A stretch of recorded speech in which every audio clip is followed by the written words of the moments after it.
여러분 안녕하십니까, 찐 한의사입니다. 오늘은 좀 특별히 진짜 제가 하고 싶은 말을 한마디 해볼까 합니다. 대한 한방병원 대표의 조목조목 좀 말씀을 드리도록 하겠습니다. 진료 내용의 제한. 자, 여러분 1조 어디 갔습니까? 요새 교통사고 나가지고 아파가지고 한의원이나 한방병원 정말 많이 가시죠. 한의원이나 한방병원에서 자동차 보험 치료비가 너무 많이 나와가지고 보험사들이 죽겠다, 보험사 손해율이 너무 늘어난다, 한의원 한방병원 정상적으로 진료하는 거 맞냐, 뭐 이런 얘기들이 있어서 제가 오늘 좀 얘기를 해보려고 합니다. 제작진과 저와의 Q&A 토크. 일단 근데 요새는 차가 엄청 좋아졌잖아요. 많이 안전해지고. 그렇다 보니까 차 사고가 났을 때 막 어디 부러지고 중상이 별로 없어요. 중상이 줄어들고 정상이 올라가요. 이런 사람들 데려다가 엑스레이 찍어보면 뭐 골절이 나오는 것도 아니고 뭐 어디 문제가 있는 게 아니에요. 문제는 본인이 아파. 언제부터? 다음 날부터 아픈 거예요. 아니면 다다음 날부터. 그런 상태에서 한의원이나 한방병원 오면은 환자가 본인이 호소하는 그런 통증에 대해서 더 섬세하게 바라보고 그걸 치료하는 게 우리 원래 전문 분야니까, 또 침에 대한 인식, 삐끗하면 뭐 근육 아프면 침 맞으면 직방이야, 이런 인식도 있기 때문에 그런 인식과 더불어져서 아무래도 좀 한의원 한방병원 더 가지 않나.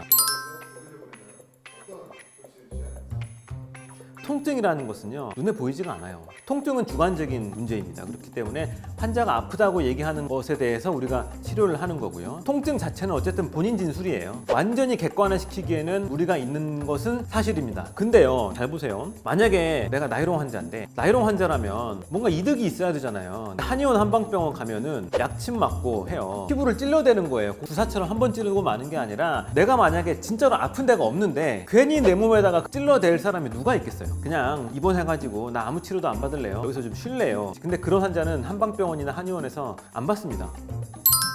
그러니까 내가 기자회견에서 한 얘기가 그 얘기인데요. 한 해 사이에 보험회사에서 보험금으로 지급한 돈이 1조 1,500억 원인가가 늘었다는 거예요. 그 주범이 한의진료라는 거야. 근데 막상 그걸 펼쳐보니까 한의진료비는 1년 사이에 1,500억이 늘었어요. 늘긴 늘었어. 왜냐면 환자들이 많이 오고 추나요법도 급여화되고 가격이 올라가고 했기 때문에, 단가가. 그러면 한의진료에서 막상 1,500억 증가했어. 그러면 나머지 1조가 어디에 갔냐 이거예요. 1조. 그 1조를 들여다보니까 그 중에 6,500억 원은 진료랑 상관없이 그냥 대인 보상, 예를 들면 합의금, 위로금 이런 것들, 이런 것이 한의 의료기관하고 무슨 상관이야. 그 다음에 나머지 3,500억은 수리비, 부품비, 공인비 이런 거예요. 1,500억 늘어난 한의 진료비가 마치 보험사 손해율 증가의 주범인 것처럼 하는 부분은 너무 목적을 가지고 한 얘기다라는 얘기를 제가 기자회견에서 한 거죠. 이게 그러니까 경상 환자라는 이 단어에 대해서 좀 살펴봐야 돼요. 보험업계는 경상 환자라는 말을 약간 나이롱 환자와 거의 좀 의미가 섞이게끔 설명을 하는 건데, 경상 환자라는 말은 겉으로는 멀쩡한 상태, 상해가 그렇게 무겁지 않았다라는 얘긴데, 경상 환자라고 안 아파요?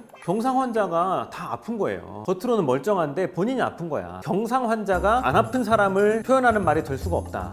그 아픈 사람들이 바로 갈 곳이 한의원 한방병원이 마땅하기 때문에 안 아픈 사람이 못 갈 곳 간다라는 개념이 아니라는 거죠. 그걸 잘 이해하셔야 되고요. 돈 주기 싫은 사람들이 만들어내는 말 아닌가? 치료가 필요하면 치료를 받아야 됩니다. 한패? 그런 거 어디 있어? 그런 진짜 사람들이 그렇게 생각하는 거야 진짜? 자동차 보험 진료에 대한 수가는 다 정해져 있고요. 그 수가가 일반적으로 한의사가 자동차 보험이 아닐 때 받는 비급여 수가에 비해서 충분하진 않습니다. 정해진 수가 내에서 치료를 하는 거예요. 환자가 아프지도 않고 나도 별로 거기에 대한 의료적인 보람이 없는데 할 짓이 못 됩니다. 한패라뇨, 있을 수 없는 일입니다. 치료를 하는 기관이기 때문에 어쨌든 환자가 아프다고 하면 그 통증에 대해서 진지하게 검토하고 들여다볼 수밖에 없어요. 먼저 그렇게 접근을 하는 게 의료기관의 도리고요. 만약에 더 이상의 치료가 필요 없다라고 판단이 되면 그런 부분은 의료기관이 치료적으로는 필요 없습니다라고 말씀을 드리죠. 법과 사회 통념의 테두리 안에서 환자의 통증을 공감하고 더 세심하게 치료할 것을 약속드리면서, 이상 찐 한의사였습니다. 부르는 게 갑시다, 끝도 없이 치료한다, 아무런 근거가 없는 얘기입니다. 그것은 제가 이 자리에서 확실하게 말씀드릴 수 있습니다.